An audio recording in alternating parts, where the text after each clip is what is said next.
Hello everyone. So in this video we will talk about consistent hashing. So I will take a real life example and then we will discuss about it. So on the right side you can see we have three different servers: US server, Asian server and European server.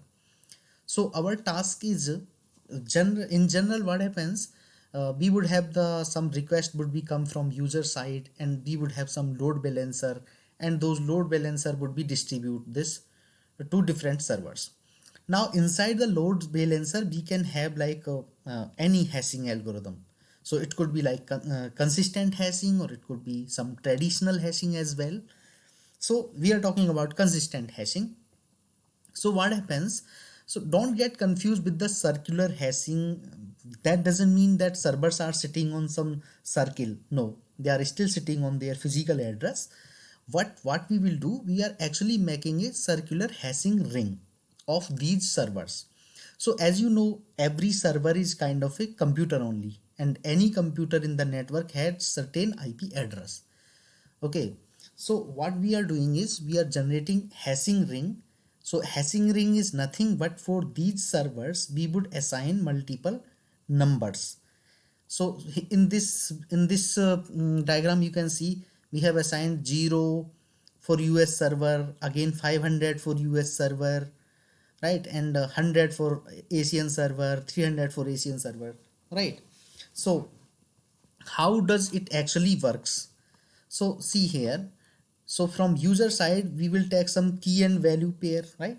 So we would actually look for the key of the user, and based upon that key we would distribute the request to accordingly. So for in this example you can consider we have key is equal to 400. So what we will do, in the hashing ring we will look for a value which is greater than 400, which is just greater than 400. So first is 0, 200, 300, then 400, but this is also only equal, so we will go to 500 because we are looking for a greater value.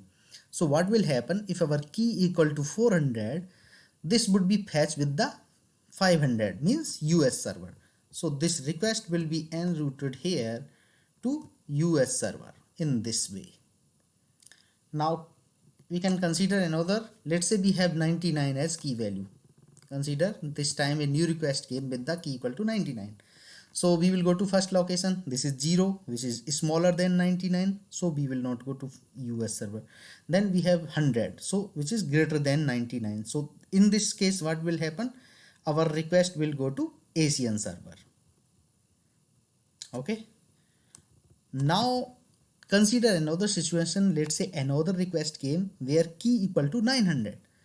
Now we will again check, this is 0, 100, 200, nothing is greater than 900. Even till the last value also it is 600 only, which is smaller than 900, but we were looking for a greater value. So what will happen here, if till the last also we are not able to find a greater value, we will actually go to the very first location. So see here, we came till the 600 and we didn't find, so we went to very first location. That is why it is called a circular hashing ring. So this is the reason we are calling it circular. Otherwise it doesn't have anything to do with the geometrical circle. So in this case what will happen, we are going to very first location, so US. So for key equal to 900 we are going to US server. So this US server will go to our fetching request. Okay, so in this way, so now you would have a question here, that why randomly I give this number, what is the logic behind it? I gave 0 for US, again 500 for US. What is the logic? We just cannot put certain random number, right? So now we will look for how this hashing ring is built. So can you see this diagram?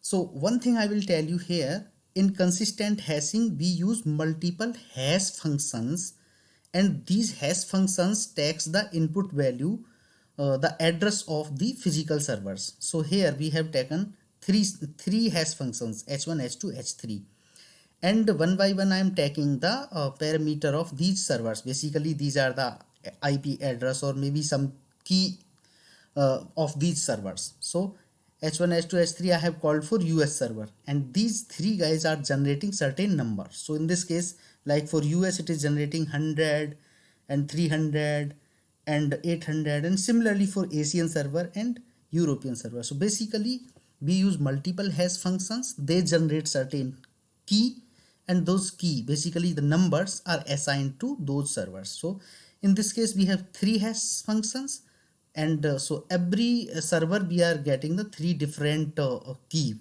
three different numbers. So that is why there are total number of nine assignments are there with the number.